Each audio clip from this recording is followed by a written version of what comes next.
What's up, everybody, and welcome back to the channel. Man, a few days in a row at this point. I'm getting kind of busy here. This is kind of new for me, but I'm super excited to have author Brian Staveley joining me today. Brian, how's it going today? It's hot up here in Vermont. It's like 100 degrees. So I got my iced coffee here. I'm ready to go.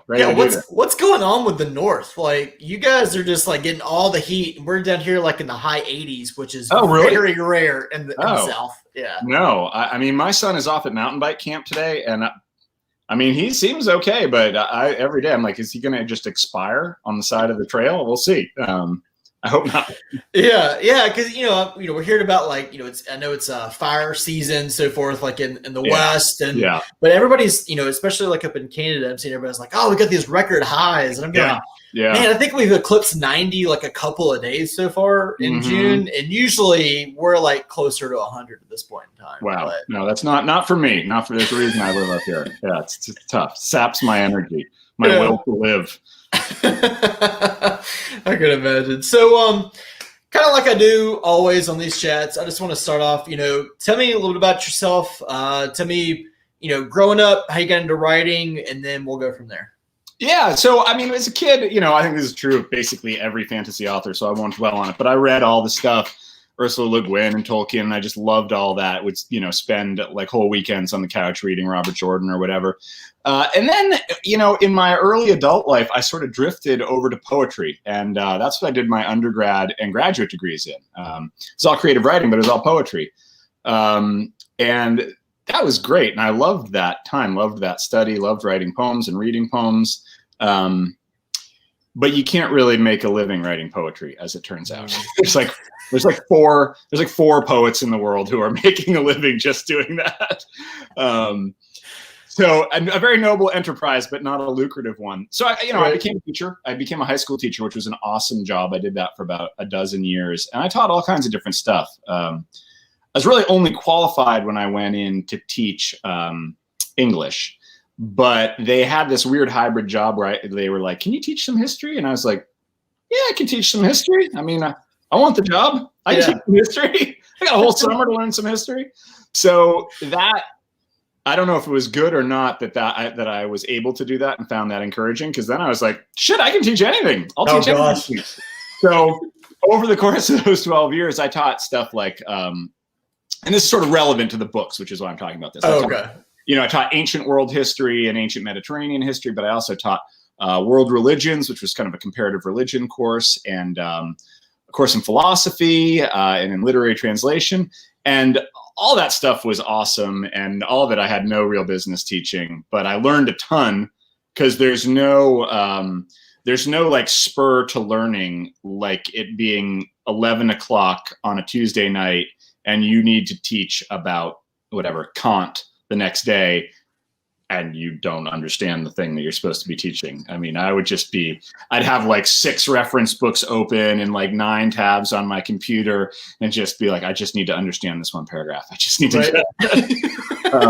So there was a lot of that, but it was all useful, because there's a lot of this material shows up in the books, especially the religion stuff. I had a really good time exploring and inventing, this fantasy religion, but also, there's in between, fights with monsters and training montages and, assassinations and stuff. There's a fair amount of philosophy that sneaks in there. I don't know. I seem not to be able to avoid it. So not my philosophy necessarily, but just the characters grappling with these big questions of selfhood and epistemology, origins and endings, all that kind of stuff. So ethics is, that's in every fantasy novel. So anyway, that's kind of my background, and that's how I got here. And that helps to some degree to explain why I write the kinds of books that I write. Yeah. I thought you were going to say, so I started teaching English, and then I taught history, and I was like, you know what? I could probably do geometry. You know what? Bring on trigonometry. Let's just do all the subjects. Well, I did. I taught for 2 years. I taught a course it was an awesome course. It was a senior elective. It wasn't awesome because I was teaching it. Just the material was so interesting. It was called Philosophy, Physics, and the Brain. And it was like sort of like a third neuroscience, a third sort of modern 20th century physics, like relativity and quantum theory, and a third philosophy, and the intersection of all those things. And what made it so, I mean, again, I had no business teaching it, and I was very open about that. With, you know, these were all students who were seniors, who were talented kids, curious, motivated. And I would just say, look, I'm terrible at math. So when we get to the math stuff, you guys are going to just need to take it away. And they would, right? Like, you know, the math of special relativity is not that hard. It's basically just algebra. Right. But it was hard for me. And so it would be great to have these kids come up to the board and I'd be like, I get the idea, but can you just like crunch the numbers here in front of me so I can really see the magic happen? And they would. And you know, it was, a lot of that was true. You know, some kids would be taking AP Bio. I don't know, AP Bio. So they bring that in when we talking about the neuroscience stuff.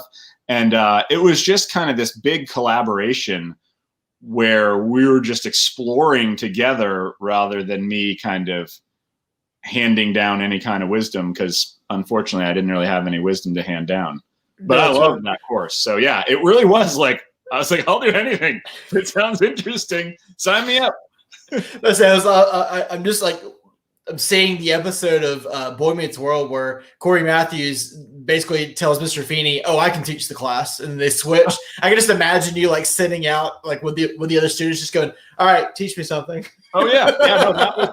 No, that's a legitimate educational technique as far as I'm concerned. It is, you know, especially when you have like that one kid that like always talks, and you're just like, you know what? Let's just go ahead and throw him up there. Yeah. I mean, I had a bunch of kids. I mean, some kids are quieter than others, but I had a bunch of kids who had a lot to add, you know, in different ways. And I mean, that's the knack. To me, really, that's the knack of teaching high school. It's not sort of imparting wisdom, although you need to do that sometimes, but like drawing out different students and different personalities and finding, especially in the humanities, finding what, you know, everybody in the class has to say, whether you're discussing a work of literature or you're looking at a religious tradition or, you know, diving into David Hume or something. You know, it's like finding all the different voices in the classroom, I think, is the exciting and can be challenging part of teaching. So I really enjoyed it. It was an awesome job. Yeah, that's saying bringing kids out of their shell, you know, to kind of prepare them for the next step into college. Sure. Because, you know, when you get there, you know, you really, I mean, you're going to get paired with groups all the time. And so you've got to know how to function and not just do everything solo. Yep. Interesting. Yeah. You know, I did substitute teaching for about, I don't know, 4 or 6 months. I was kind of like in between jobs. And so cool. I did a little bit of high school, a little bit of middle school. Middle school was probably like my jam. Like, that's probably like my favorite age of like kid. Because like high schoolers, you know, a lot of times like they could care less. Granted, kid, you know, people my age could care less either. But you know, and you know, in the millennial generation, which I just happen to unfortunately be in. But yeah, you know, like whenever I do high school, I'd get the, you know, the notes for the day, and it'd usually be like 5 points, and it's go make them read this. Tell them to take this. This is their homework, and that was it. And I'm like, you guys can like read, I guess. Yeah. Where in like middle school, like I was like always like up at the board and calling on people and getting them to come up, and I go, okay, there's something to this, but I never ended up taking it anywhere. I'm still in my lovely, boring telecommunications job. Oh, okay. Well, you never know. I mean, maybe you'll go back to teaching at some point. It's a good. Maybe so. I feel like that's like the gateway to writing. I feel like a lot of writers are teachers, word teachers. I mean, the thing about teaching is that depending on the person and their financial situation, it can offer you a couple months a year off. You know, I mean, I knew a lot of teachers who just had summer jobs, so they did not have any time off. But, you know, if I was single when I was teaching, I didn't have any kids, I didn't have any dependents. So I was able to take my summers off. And that was huge because it was a concerted time, a concentrated time when I could just write. I was not really able to write during the school year. There was just too much. I mean, I was working all weekend and working, like I said, like late at night and stuff. But then, you know, come whatever, the middle of June, nothing to do except prepare for next year. But that was like a lot of reading, you know, that didn't feel like work. That was just like, and I could really get a lot of writing done. So I think that there can be, a nice combination of writing and teaching when you're in that, you know, sort of middle ground. You're not writing full time, but you want to commit to a big project that takes kind of a full-time commitment. I mean, people do it all different ways. Obviously people write novels and they're working 70 hours a week. I don't know how they do it. I don't see that's possible. I mean, they're my wife teaches me and they work harder. Yeah. I mean, my wife teaches first grade, and just like, she is so like, I mean, granted, it's a different age. I mean, you're running around with 7th graders all day, or 7-year-olds all day.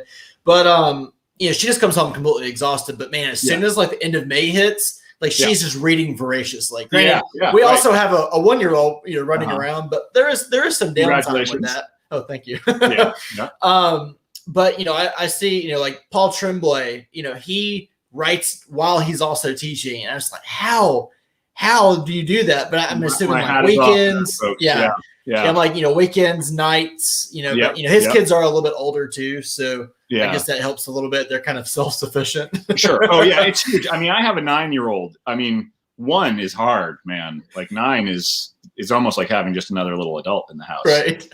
I mean, I came in from walking the dog the other day, and he's got all this stuff out on the island. I'm like, "What are you doing?" He's like, "I'm baking a cake." It's like, "Oh, great, cool recipe." He's like, "No."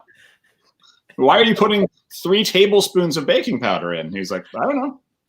So we'll see what happens. Yeah, I mean, it came out looking and tasting cake-like. It was a little bit bitter because of all the baking powder. We had a little discussion about baking powder and how much you might want. But like, yeah, I mean, it's very different from having, a 1-year-old or a 2-year-old or 3-year-old where you're just like having to watch them. Oh yeah. Don't fall. Oh yeah. It's all like opening cabinets and pulling wires and okay, maybe you shouldn't put your hand in the fireplace, stuff like that. Yeah. But she hasn't gotten like super injured yet, so I feel like we're winning. Well, I always said, I think my son now understands it. He didn't understand when he was younger. I would always say to him, I want you to get a little bit hurt. Because not injured, but just a little bit hurt, because that's a lesson. Mm-hmm. I want you to learn experientially about the world, not just me saying that's dangerous, but like, oh, I touched the stove and I got like a little bit burned. Oh yeah, I did that when I was younger. Yeah, right. Complete accident. When my son was 3, he had a balance bike, and we used to watch all these videos of this Scottish stunt biker named Danny McGaskill. Well, shout out to Danny McGaskill. I'm not like his friend or anything, but I think he's amazing. You can find his videos on YouTube. But we would watch them all the time. And one day, I like looked around, and I couldn't find him, and he was lugging his balance bike. My son, not Danny McGaskill, lugging his balance bike. He'd taken it up the stairs, and he was at the top of the staircase on his bike, ready to ride down the stairs. Oh my gosh. I mean, and he was just like, he'd seen videos. Danny McGaskill rides down the stairs. What's the problem? And you're like, do it. Yeah, like 20 seconds later, he would have been like, kutum, kutum, kutum, kutum, kutum, kutum. And now, we mountain bike a lot together, and we go outside on legit terrain. But he's fallen enough times. He's gotten hurt enough, but not injured. No broken bones, but a lot of scrapes, a lot of bruises, that he's a much better judge of like, okay, I can ride this drop, but not that drop. I can get over this, but not that. So it's a weight off of me to just realize that, okay, he actually has some decision-making skills. Yeah. It's interesting because, my daughter feels like she can do anything. Like she can just fall backwards and everything's clouds. Yeah. I'll never get hurt. And so like, that's her favorite thing to do. Is just like, well, she'll stand up and she'll just fall. Yeah. Like and we'll roughhouse and stuff, and she freaking loves it. But I'm like, there was a time where she was in the bathtub and she decided to stand up. Oh, and I was like, well, this is probably not great. And she slid and she hit. Well, then her face hit the water and she got back up, and it scared her so much that she's never done it again. Yeah. And I was like, you learned. Yeah, that's great. Absolutely. I know. You want like a little bit of fear, a little bit of hurt, so that they don't get terrified and injured later. Yeah. Yeah. The only issue we're having right now is she's really scared of our Roomba. Like as soon as it cuts on, she's like, done. Yeah.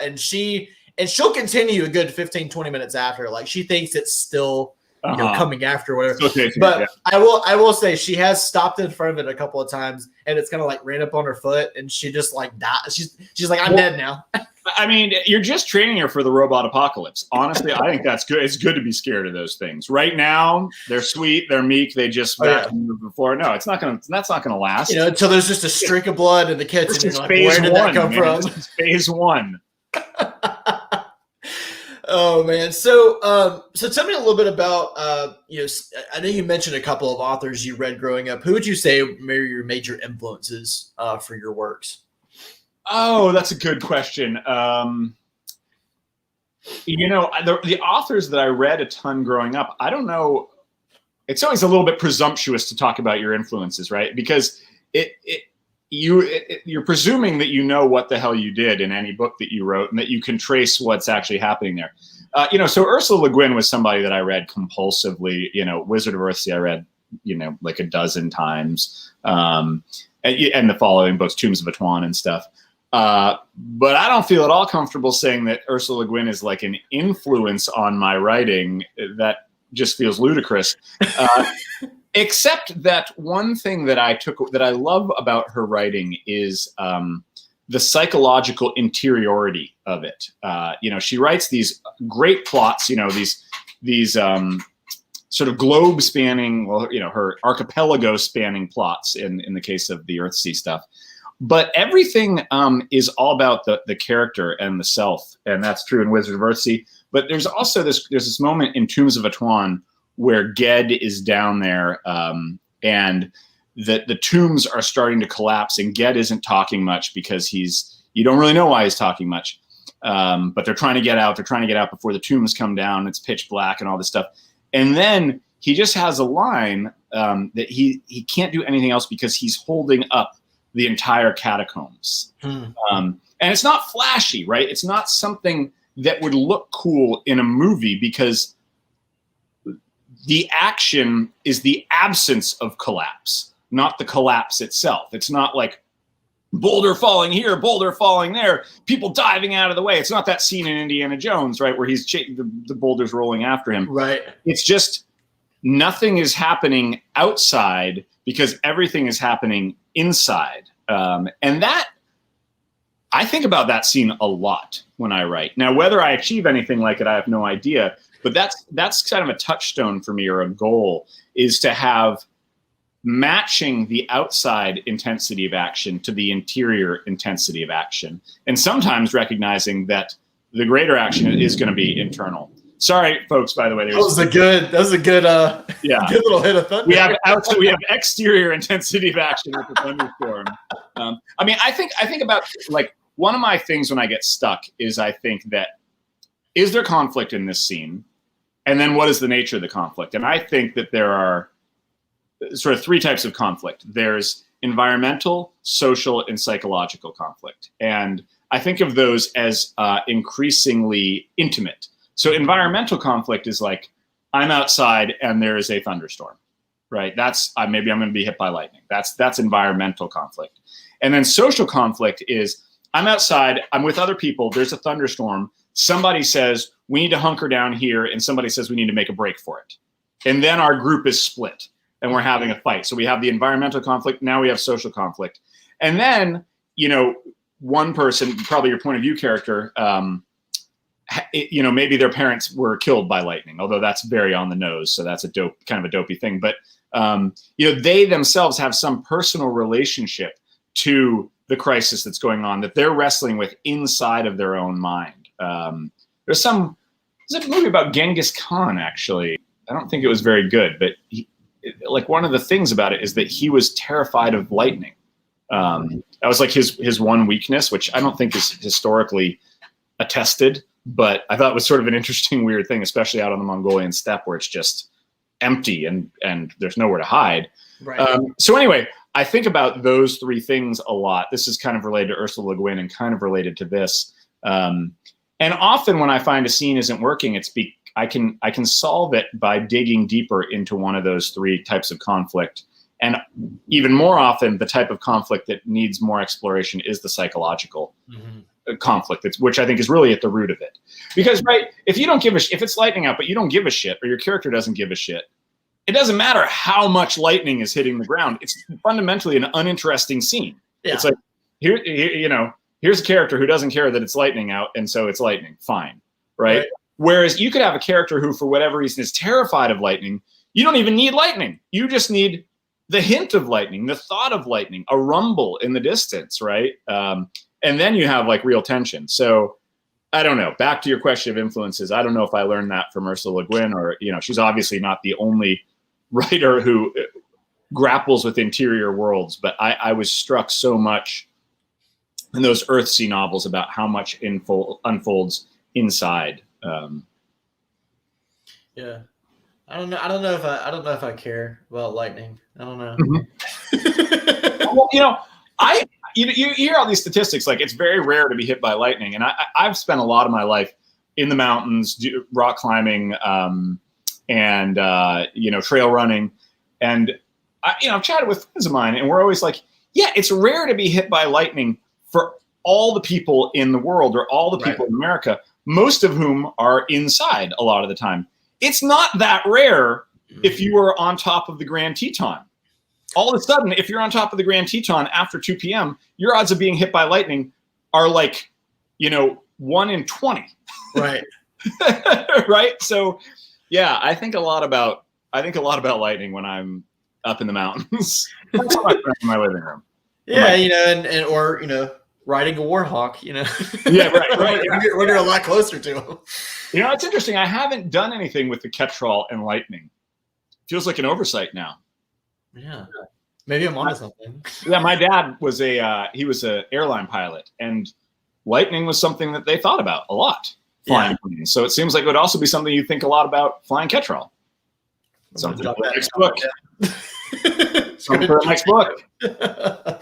Yeah, you said that whole about most people are inside. Yeah, it's true, but like I feel like I always hear about somebody getting struck by lightning at the beach.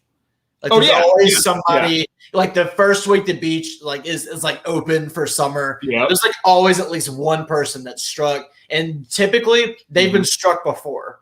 And so like I feel like there's something there. Something's going on. Yeah. I don't know what it is, but yeah. They're hated for some obvious reason. Mm-hmm. That's right. Seriously. Oh my gosh. So when did you actually start writing like seriously? Like when did you sit down and you're like, okay, I really want to give this book thing a shot? I think about roughly 2007. I was still teaching then, and I took a year. I think it was 2007, 2008. I took a year off and I moved to Asia just because it was much cheaper to live over there. And just tried to write a book, and ended up with the first draft of what became The Emperor's Blades. But it was pretty rough. It took like another 5 years of summers when I was teaching again, to hammer it into some kind of shape that somebody was interested in buying. But yeah, that was an amazing year. It was just, I would go to a place and, find a guest house and say, hey, can I stay here for a month? And because usually you get a visa for 1 month very easily in Southeast Asia, in Laos and Cambodia and Thailand and stuff. So I would say, hey, I want to stay here for a month. And can we do some kind of deal? And people would say, yeah. And so I would just, I don't speak any of those languages. I didn't know anybody over there. It was very conducive to getting a lot of writing done. I'd be like, maybe I'll go hang out with someone. No, I don't have anyone to hang out with. I'll just. That's really interesting. Like, yeah, you just went. You're just like, all right, I'm gonna go to Southeast Asia for a year. Yeah. And just kind of backpack around. Yeah. Well, I lived in Boston at the time, and there was just no way. There's no way financially to take a year off and live in Boston.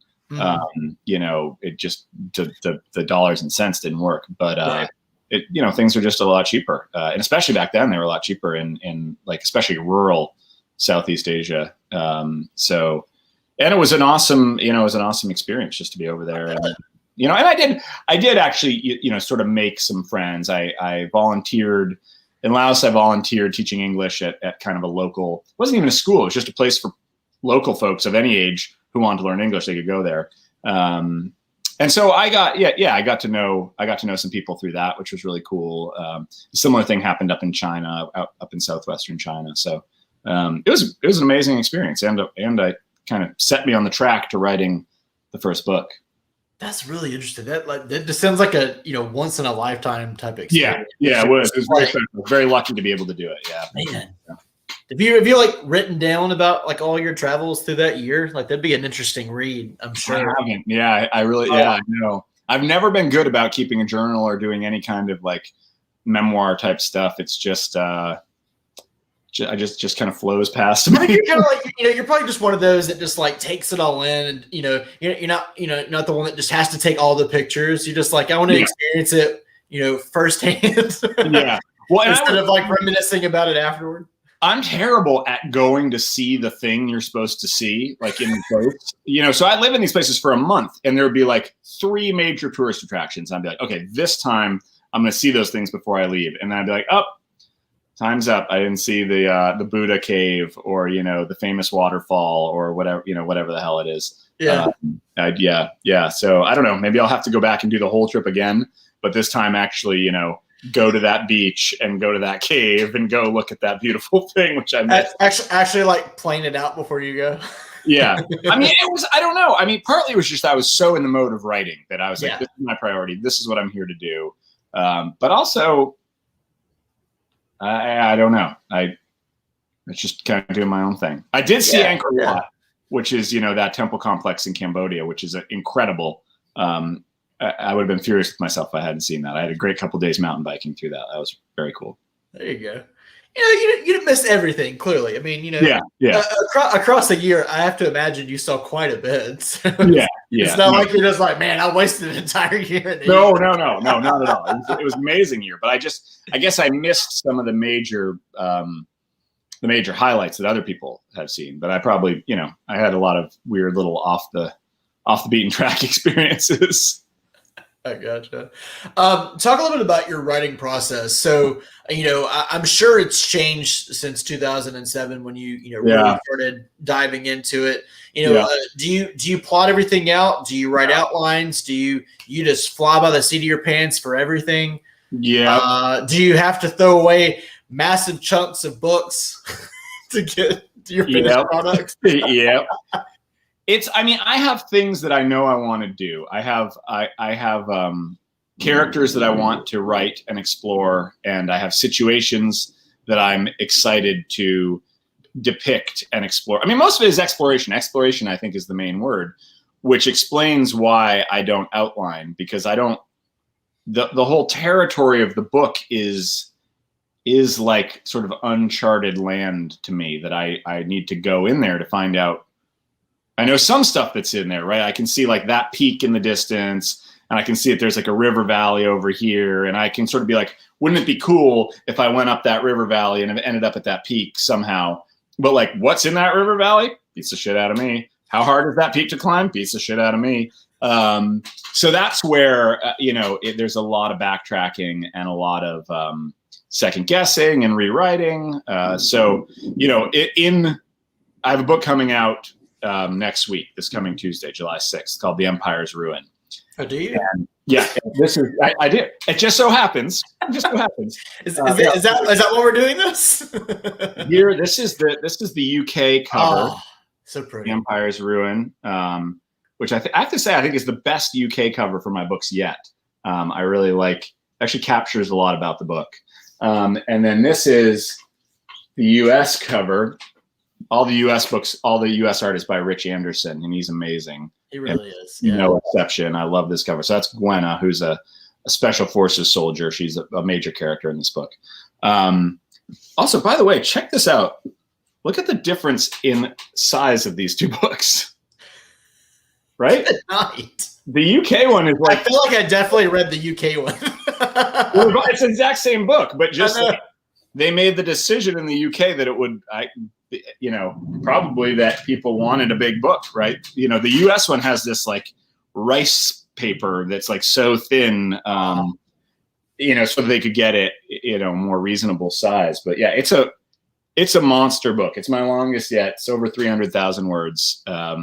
It's huge. But anyway, I wrote a book that wasn't called The Empire's Ruin. It was called something else. I forget. It was supposed to be this book. And, it was my editor at Tor was like, who was not my editor anymore, but he was like, yeah, it's great. Here we go. And they sent a check for the for the book, and the book was headed off to the copy editor.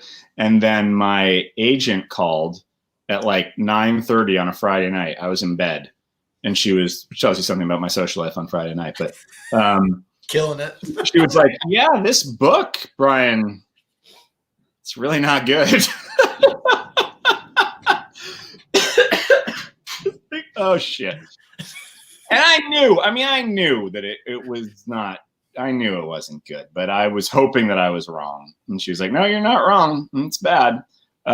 So we had this conversation like, well, what do you want to do? Like, can you fix it this way? Can we fix it that way? Can we take out this character, put in a new POV character, change the order of these? And we were just like, no, it's just like rotten at the heart. You gotta have that. It's just bad. It's just bad. It's just bad.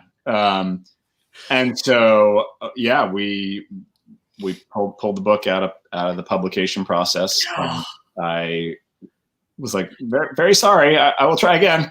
Then I cried for the next 2 days. Then I was like, picked myself up by the bootstraps and start writing. Well, it was, honestly, it was kind of a relief. There's this like, I don't know if it's apocryphal or if it's true or not, but like, there's this thing that I feel like I've heard in like crime dramas or whatever, that when criminals get caught, their first night in jail, they sleep like a baby because like they've been spending all of this effort and all of this stress trying not to get caught and trying to like uphold this lie that once they're discovered, that just is gone. Like the weight I was like, well, this is not good for my career that we're not publishing this book now, but I really didn't want to publish a shitty book. Right. So that'd be even worse. So I felt profoundly grateful to my agent. Her name's Hannah Bowman. She's amazing. I felt profoundly grateful to her for making the call. And she was like, I hope you're not going to fire me. I was like, are you kidding? This is the good stuff right here. You need somebody to be like, no. Yeah. So you need to be told when something sucks. You really do. Otherwise, everybody reads and it's like, I'm never reading Brian Staveley again. Absolutely, right?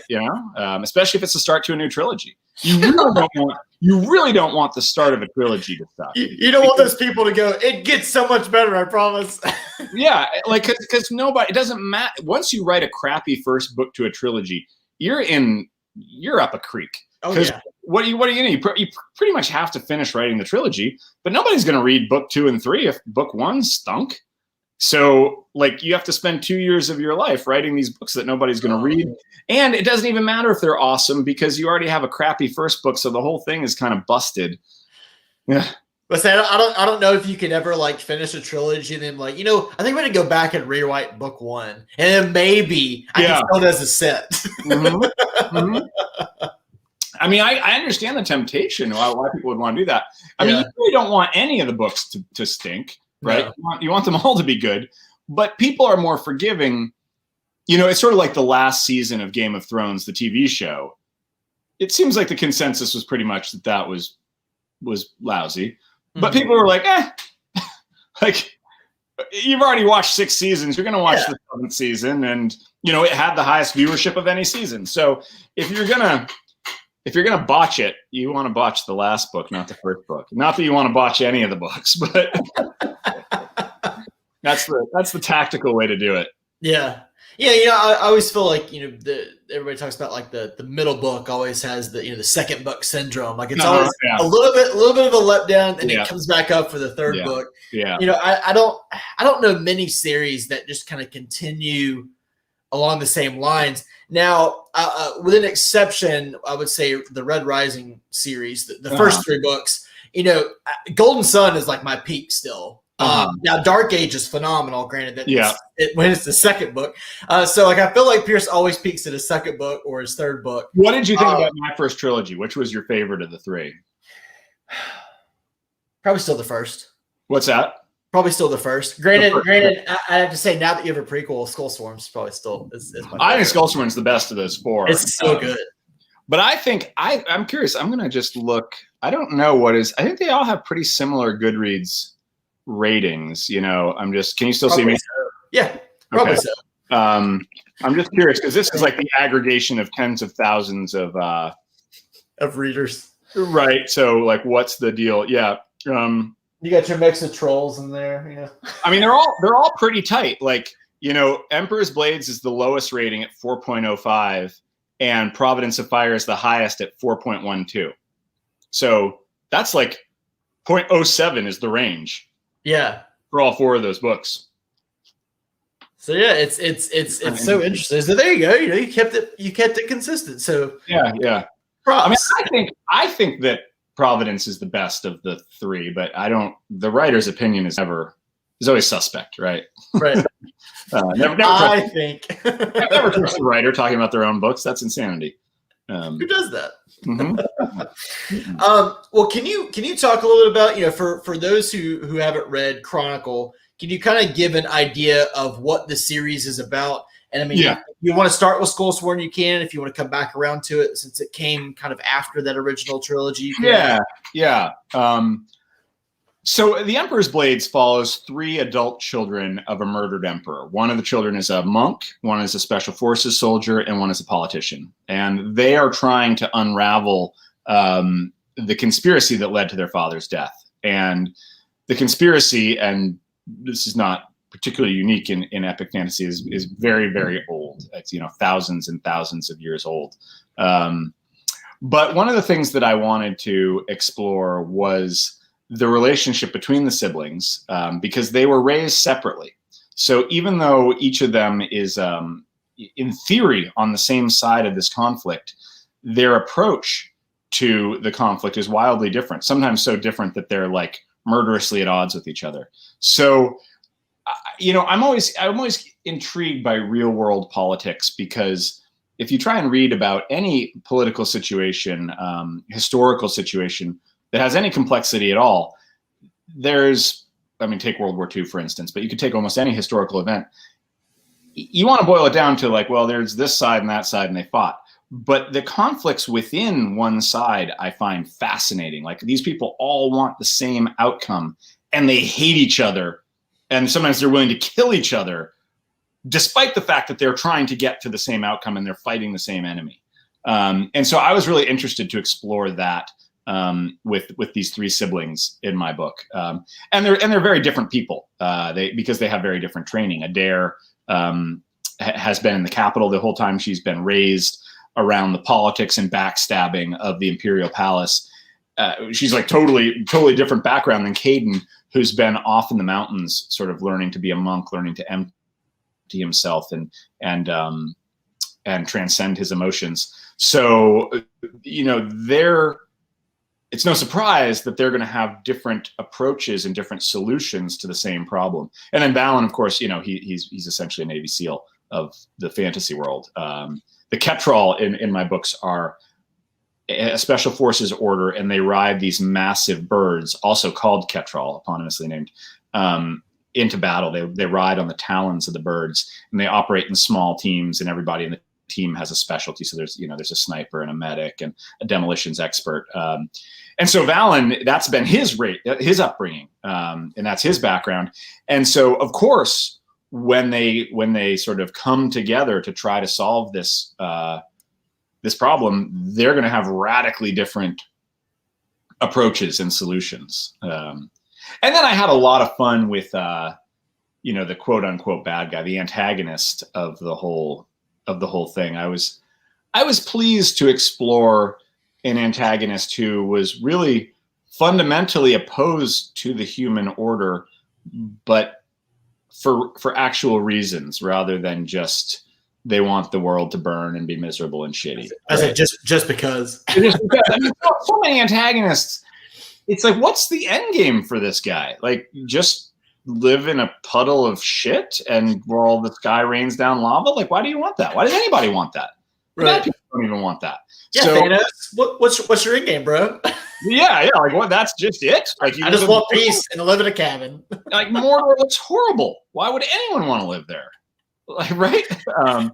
So I really enjoyed exploring the antagonists of this world and their motivations, and that's true of the new books as well. The Empire's Ruin has a different set of antagonists, and it's really cool. It's a heavy lift, but it's a lot of fun to try and figure out what they're up to and why do they care that much about it. So, yeah.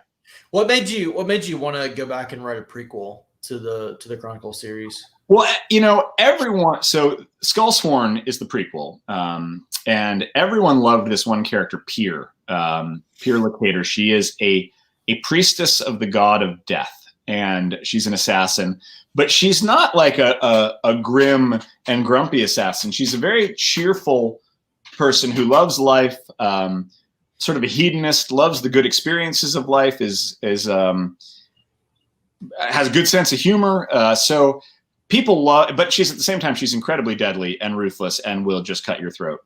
It doesn't care. And people, you know, a lot of the readers of the first book loved her and were just like, what can we get? There were two characters. They were like, can we get a Pyr book and a Flea book? The Flea is one of the special forces trainers. And I'll write a Flea book someday because I love him too. So I was like, yeah, I'll write Pyr. And I was also, again, sort of on the antagonist point, although she's not the antagonist. She's sort of an ally, kind of, in the original books. I was like, well, what motivates somebody to be a priestess of the god of death? Like, you're just really into skulls? No. So I had a great time digging into the theology of the skulls. People call them the Skullsworn. It's kind of a slur. They don't call themselves that, but the theology of the Skullsworn and the practices, the religious practices of the Skullsworn, and why are they the way they are? Why do they believe what they believe? Why are they willing to kill and to die? And so I spent just a ton of time exploring that and fleshing that out. And I really enjoyed that challenge to try to present, because Skullsworn is written in first person. And I wanted to sort of present an assassin who was ruthless, but plausible and in her own way, not unkind. So I really enjoyed that challenge. Yeah, and I would say, you know, Skullsworn works as a great standalone. It was actually my introduction to reading. Oh, was it? Oh, I didn't realize that. Books. Yeah, I came to fantasy very late in life, I guess. And so, you know, I didn't really start reading it heavily till about 5 or 6 years ago. Okay. And that's when I started blogging. And I think that was like one of the first like advanced reader copies I got with Skullsworn. So I was like, okay, I want to try this out. The cover, you know, kind of sold me, and you know, any Anderson cover is going to sell me. So, yeah, it works phenomenally as a standalone, but it's a great, you know, kind of like, okay, I want to try this author out. And then it really, it makes you immediately want to jump to the Chronicle trilogy. Yeah. Yeah. So what, you know, we're going to kind of come over to Empire's Ruin now. What made you want to continue, I guess, this world, you know, some odd years later? And can you talk a little bit about what readers can expect in this new trilogy? Yeah. So there are a lot of, I mean, part of the delight of creating a fantasy world is you want to build big, right? Or at least I do. I don't know. Other people don't. But I want to have more history, more lore, more geography, more monsters, more mysteries than I need. Because frankly, that's how the real world feels to me. Like, what's over that hill? Well, what's over that hill? What's past that mountain? What if I go there? What if I go here? Who are these people? What happened in this place? What's this language that I don't know? And so in creating the first trilogy, there's all this stuff just kind of in the background. It's just kind of mentioned that I got really interested in. It's not crucial to the first trilogy, but I was like, now it's crucial to me. And a lot of readers have had questions. People send me emails or tweet at me and be like, hey, what's the deal with this thing? Like, and so I know the interest is out there. It's not just like a little pet passion of mine, but people want to know some of this stuff, and I wanted to find out about it. And the only way for me to find out about it is to write it, right? It doesn't really exist in me fully until I've written my way through it. And so, yeah, I wanted to keep exploring the world.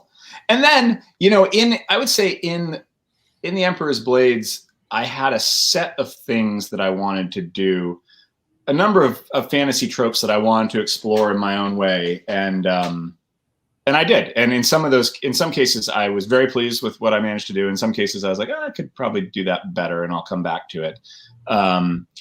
But what I was interested in exploring in The Empire's Ruin and in these books is a whole different set of stuff and a whole different set of tropes. So the book that I'm writing now, which is the sequel to The Empire's Ruin, I'm really trying. I mean, we'll see if it comes out this way, but I'm trying to write just a straight up war novel where there are, there's strategy and there are battles in a city that people are vying over. I'm in the middle of reading a book about Stalingrad right now, just to kind of get that in my brain. That famous World War II.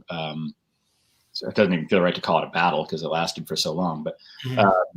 So I wanted to do something like that, which of course exists in fantasy. You have like Helm's Deep. I think the closest thing that I can think of to what I'm trying to do in the second book is sort of like Joe Abercrombie's The Heroes, which is a book that I adore and admire. But I'm doing my own thing, of course, right? Everybody gets to have a shot at some of these tropes and some of these ideas, and so this is kind of my shot. So yeah, in addition to wanting to explore the places of the world and the characters, there were some more types of story that I felt like I didn't get to tell in the first trilogy that I want to try and tell in this new trilogy. I gotcha. So can you give a brief, I guess, overview of what the Empire's Ruin is about without spoiling anything? I think so. Yeah. Well. Not without spoiling things for the first trilogy, and I don't know where your readers fall. Yeah. Who's read what? I can say that there's a huge quest in the Empire's Ruin, which is one of the things that I wanted to write. There are quests in the opening trilogy, but there's not like a quest that takes up a whole POV, a whole plot line in the entire book that's devoted to that. So I wanted to write. That was one of the stories I felt like I didn't get to write in the first book, was just the quest story.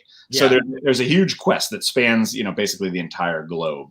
And that was an exciting challenge for me. And then I've also wanted to write a gladiator story for a long time. And again, there are sort of gladiator-ishy moments in the first books. But I wanted to do the whole thing with like the training yards and the factional politics of what happens between the various gladiators and how it all goes down out on the hot sand under the hot sun, all that stuff. I wanted to, have my shot at that kind of story.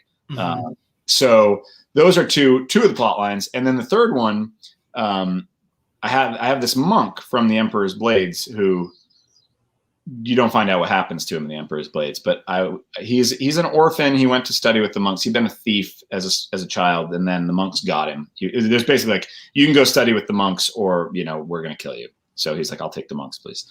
So he's sort of an interesting hybrid because he has a lot of this monastic discipline. He's been with the monks for 10 years, but he also has this background in thievery and crime, and he realizes in these books that he can use his monastic skills to become an excellent criminal. And so that's the third plot line. And they're all related. I mean, they all tie together, and they will tie together more and more as the books progress. I said they tie really well in the first book. So good. I'm glad to see how you continue. They feel, I think, at the beginning or for the first half of the first book, very disparate. And one of the questions that I'm wondering to see, as feedback comes in, is whether people feel as though they tie together adequately or sufficiently by the end of the Empire's Ruin.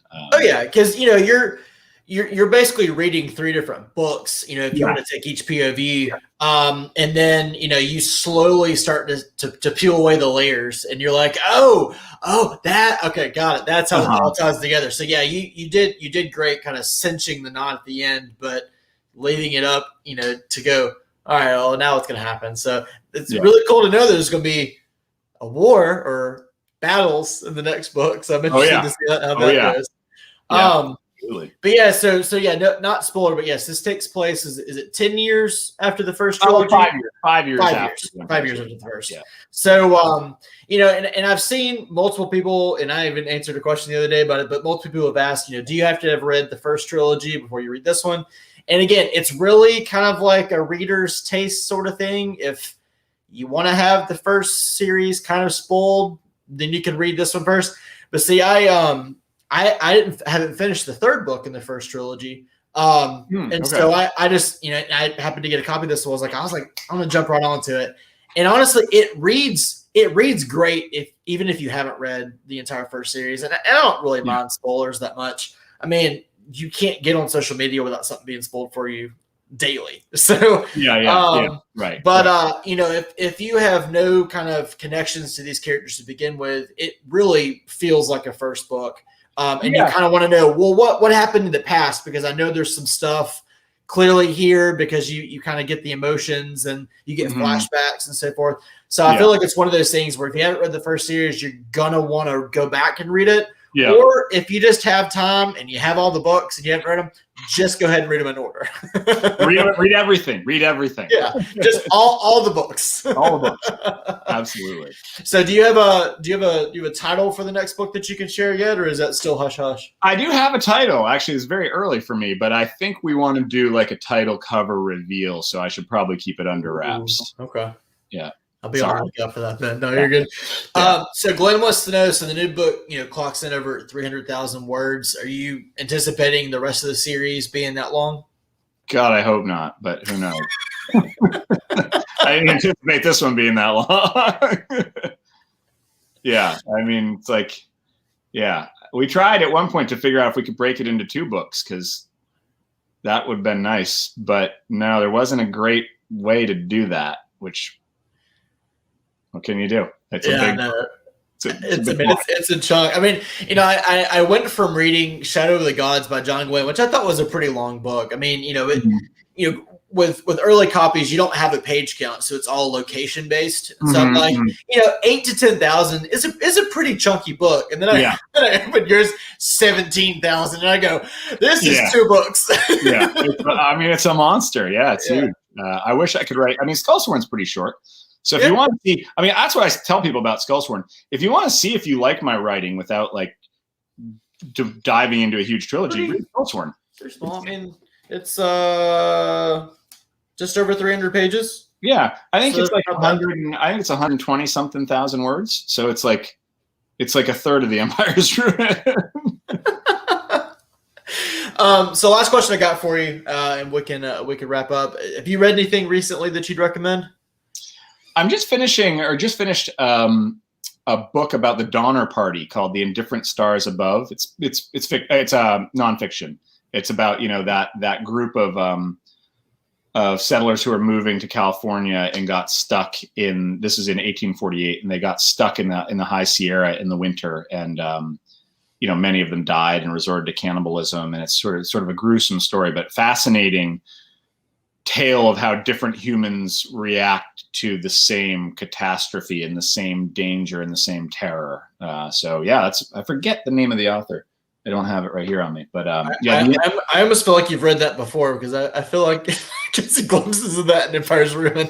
Yeah, well, I've been interested in the Donner Party for a long time.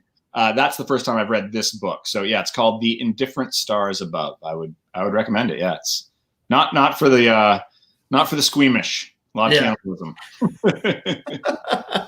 Well, can you hold your covers up one more time? Let everybody see your beautiful books.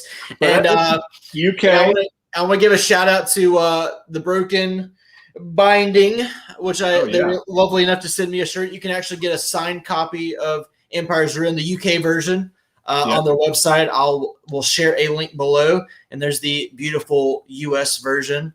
I can't wait to get my hands on.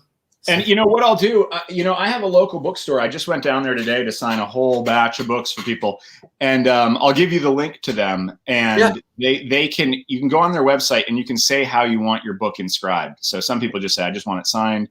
Some people have like all these outlandish requests that I do my very best to honor. So if you're in the UK, Broken Binding is doing the signed copies. If you're in the US, Bartleby's Books will do the signed copies. And you can actually get Brian to attempt to draw a Kestrel. Yes. Oh, I didn't think that was going to come back to haunt me. Oh my goodness. Yeah, that one's going to go in Empires. I'm very excited about that. So. Perfect. I love it. Well, Brian, I really appreciate you being here. It's been great chatting with you. Love to hear about all your stories, especially your Asia trip. I'm ready to read that book now. So okay, I'll get on that one once I finish the war book. David, thank you so much. This was a lot of fun. Absolutely, and best of luck with publication next week. So Empire's Ruin comes out on the 6th of July. So that's correct. Next week, coming Tuesday. Yeah, this coming exciting. Tuesday. Yep. Well, awesome. We'll do this again, and hopefully, maybe we can do it again around book 2's release. That'd be great. I'd love that. Awesome. Thanks, Brian. All right. Talk to you later. Bye.